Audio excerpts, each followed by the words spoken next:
হযরত আব্দুল্লাহ ইবনে আব্বাস রাদিয়াল্লাহু তাআলা আনহুমা নবীজি সাল্লাল্লাহু আলাইহি ওয়াসাল্লামের প্রিয়তম আপন চাচাতো ভাই এবং প্রিয় সাহাবী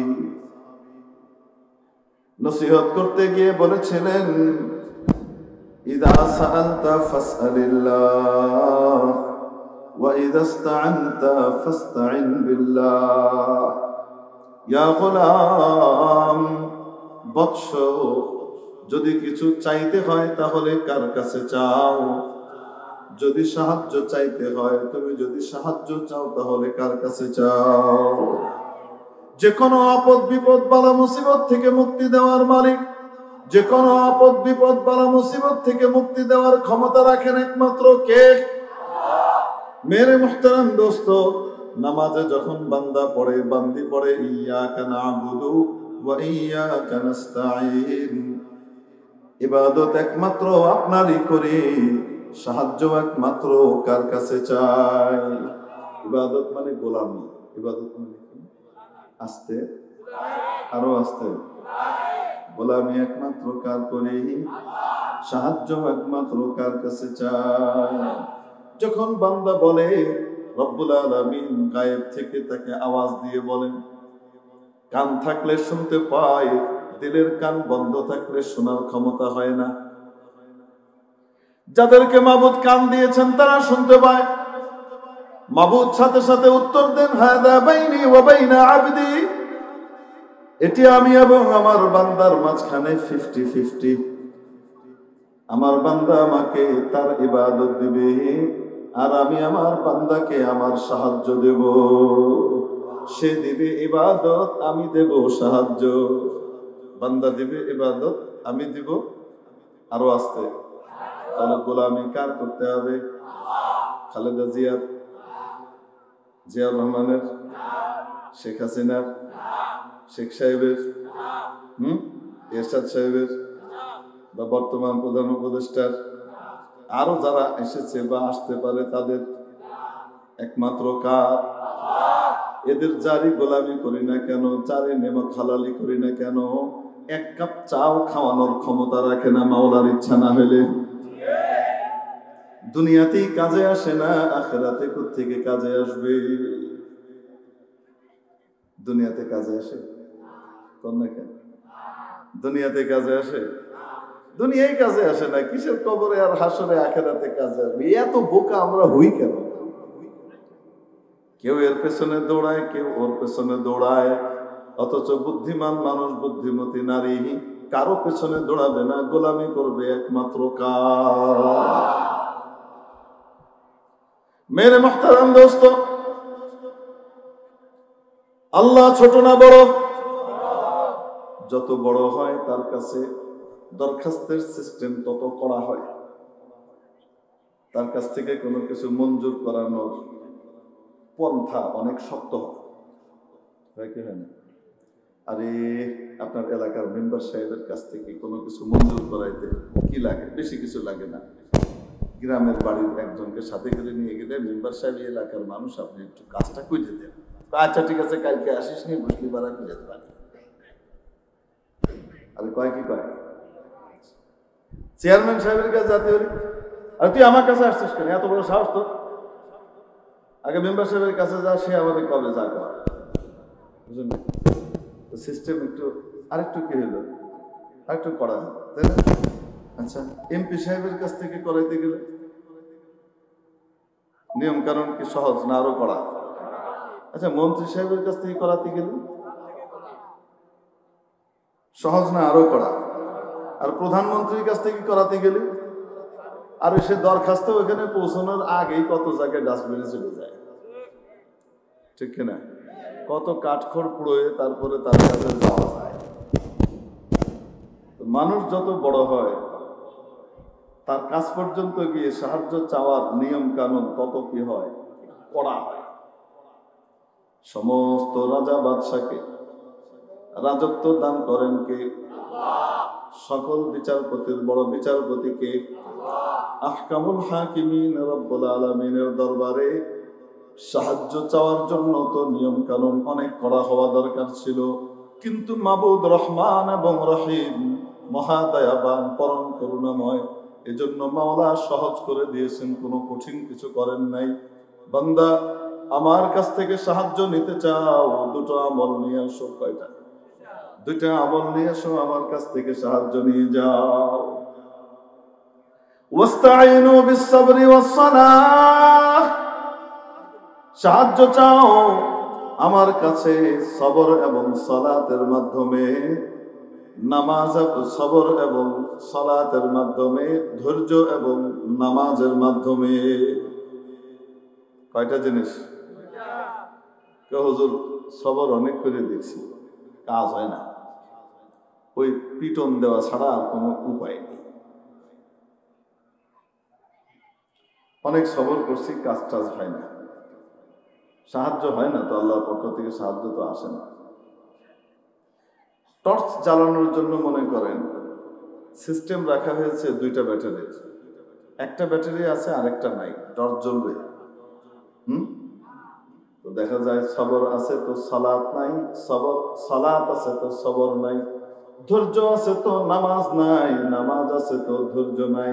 এক ব্যাটারি আছে আরেক ব্যাটারি নাই, মাওলার সাহায্যের আলো জ্বলে না। হুজুর নামাজও পড়ি, সবরও করি, তাও তো কাজ হয় না। কাজ না হওয়ার পিছনে বড় কারণ হলো ব্যাটারি আছে ঠিক, ব্যাটারিতে চার্জ নাই, ব্যাটারির কোয়ালিটি নাই, নষ্ট ব্যাটারি। বাইরে থেকে দেখতে তো ভালো, আসলে ভিতরে নষ্ট। ব্যাটারির ভিতরে রূহ নাই, ব্যাটারির ভিতরে জান নাই, ব্যাটারির ভিতরের আসল জিনিসটা নাই, নষ্ট হয়ে গেছে। ফিউজ ব্যাটারি দিয়ে যেমন টর্চ জ্বলে না, ফিউজ নামাজ আর ফিউজ সবর দিয়েও কোয়ালিটিলেস, নামাজ আর সবর দিয়েও কি জ্বলে না? মাওলার সাহায্যের বাতি জ্বলে না। সবর যদি সবরের মতো হয়, অবশ্যই অবশ্যই মাবুদের সাহায্য আসবেই আসবে। একবার এক ছোট বাচ্চা নদী পাড়ি দিবে, আপনারা কি করেন? খেওয়া পাড়ি দেওয়া করেন নাকি? খেয়া পার দেবে, যে টাকা দিয়ে যে পার হয়, খেয়া পার। এখন সে নৌকোয় উঠছে, বুঝতে পেরেছেন? নৌকোয় উঠছে, ছোট্ট বাচ্চা ভালো একটা জায়গা নিয়ে বসে পড়েছে। নৌকো ভরে গেছে, কিছুক্ষণ পরে এক মাস্তান এসেছে। মস্তান চেনেন তো? তেনা আর কি, নেতার উল্টাটা। নেতা যখন জুলুম করে তখন সে নেতা জনতার হৃদয়ে আর নেতা থাকে না, সে তখন তেনা হয়ে যায়। হয় কি হয় না? আর নেতা যখন জুলুম করে না, জনগণের উপকার করে, তখন ওই রকম নেতা, ওই রকম নেত্রী জনতার হৃদয়ে আসন গেড়ে বসে থাকে। আর নালিপাড়া ভিতর থেকেও বেরাই যায়, আর বাইরেও তো কি হয় তা আপনারা আমার কাছে ভালো জানেন। যাই হোক, তো তেনা একজন উঠছে, নেতা ওঠার পরে দেখতেছে জায়গা নাই, ভালো একটা জায়গায় বসা দরকার। তো একটা জায়গা আছে গলুইয়ের কাছে, ভিজা জায়গা, তো ওখানে সে বসবে না। তো না বসলে পারা, এখানে জায়গা তো নেই, ভ্যাকেন্ট করতে হবে, তো খালি করতে হবে। এখন আশপাশ তাকায় দেখছে যে ছোট্ট বাচ্চা যেটা রয়ে গেছে, এটা হলো আশপাশে কেউ নেই তার। যে বাচ্চাকে বোঝায় পিচ্ছি ওঠ, পিচ্ছি বলে কেন উঠবো? বুঝলেন না? পিচ্ছি বলে উঠবো কেন? আমি এখানে বসবো। আঙ্কেল আপনি বসলে আপনি আগে আসতেন, আমি আগে এসছি, আমি কেন উঠবো? বাচ্চার বাড়ি হয়তো গোপালগঞ্জ, বুদ্ধি বেশি ছাড় দিতে রাজি নেই।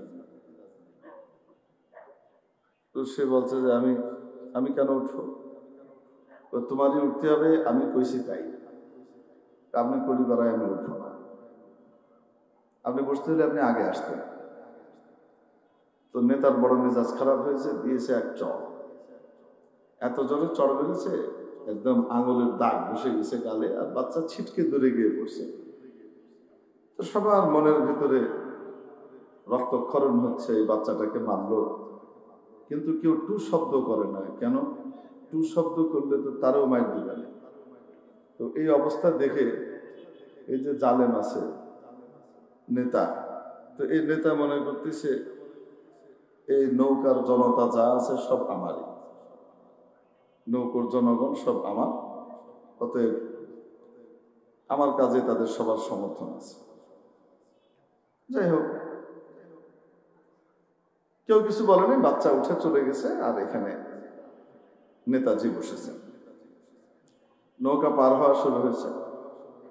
এদিকে বাচ্চা চুপ করে সবর করেছে, কাউকে কিছু বলেনি, তার মনের কথা জাগা মতো পৌঁছে গেছে। আল্লাহর হাবিব সাল্লাল্লাহু আলাইহি ওয়াসাল্লাম বলেন, ইত্তাকি দাওয়াতাল মাজলুম, মজলুমের বদদোয়া থেকে সাবধান। মজলুমের বদদোয়াকে ভয় করো, কারণ মজলুমের বদদোয়া এবং মাওলায়ে পাকের আরশের মাঝখানে কোনো পার্থক্য, কোনো দেয়াল, কোনো আড়াল, কোনো বাধা, কোনো কিছু থাকে না, ডাইরেক্ট সেই দোয়াও করে চলে যায়। বেতরসাজ আখে মজলুমা কে হঙ্গামে দোয়া কর দর, বেতরসাজ আখে মজলুমা কে হঙ্গামে দোয়া কর দর, ইজাবত আসদরে হক বহরে ইস্তিকবাল মি আয়া, ইজাবত আসদরে হক বহরে ইস্তিকবাল মি আয়া। মুসলিমের বদদোয়াকে ভয় করো। মুসলিমের বদদোয়া যখন উপর দিকে যেতে থাকে, মাওলায়ে পাকের দরবার থেকে কবুলিয়তের দায়িত্ব পাওয়া ফেরেশতারা ছুটতে থাকে ওই দোয়াকে উপরে উঠিয়ে নেবার জন্য, অভ্যর্থনা জানাতে ছুটতে থাকে। এখন ওই বাচ্চা চুপচাপ বসে আছে, আর মাওলায়ে পাকের দরবারে তার বদদোয়া, মনের নিঃশ্বাস। কিসের নিঃশ্বাস? মনের নিঃশ্বাস। মুখ দিয়েও কিছু বলেনি, হৃদয়ের জ্বলা বাষ্পটা শুধু নাক দিয়ে বেরোয় এসছে। আহ ক্যা হে জাহানে বহম্বর কানাত, বহম্বর মকুন্তা তওয়ানি দিলে, ক্যা হে জাহানে বহম্বর কানাত। কোন মানুষের হৃদয়ে কষ্ট দিও না। একটা গুলিতে একজন বা দুজন মারা যায়। একটা বোমার ক্ষমতা কয়েকজন মানুষকে ধ্বংস করে ফেলা, মেরে ফেলা। একটা অ্যাটম বোমা, একটা মিসাইলের ক্ষমতা হলো একটা বিশাল বাড়িকে ধ্বংস করে দেয়। একটা অ্যাটম বোমা গোটা একটা শহরকে ধ্বংস করে দিতে পারে, ঠিক কিনা? একটা হাইড্রোজেন বোমা বড় একটা দেশকে ধ্বংস করে দিতে পারে। কিন্তু মজলুমের হৃদয় থেকে বের হওয়া যে গরম নিঃশ্বাস, তার যে এটা গোটা পৃথিবীকে ধ্বংস করে দেবার জন্য যথেষ্ট, এত পাওয়ারফুল হয়। কে আহে জাহানে বহম্বর কানা। হযরত শেখ সাদী রহমতুল্লাহ আলাইহি বড় একজন রাষ্ট্রবিজ্ঞানী, সমাজবিজ্ঞানী, বড় দার্শনিক, বড় পরিব্রাজক, অভিজ্ঞ কবি, সাহিত্যিক, গবেষক, লেখক, বড় আলেম, বড় আল্লাহর ওলি ছিল। সাধারণ মানুষ ছিল না। এই এতগুলো ওয়াসফ, এতগুলো গুণাবলীর সমাহার এক ব্যক্তির ভিতরে ঘটেছে, গোটা ইতিহাসের ভিতরে শেখ সাদী ছাড়া দ্বিতীয় ব্যক্তি পাওয়া মুশকিল। এক ব্যক্তির ভিতরে এতগুলা গুণের সমাহার।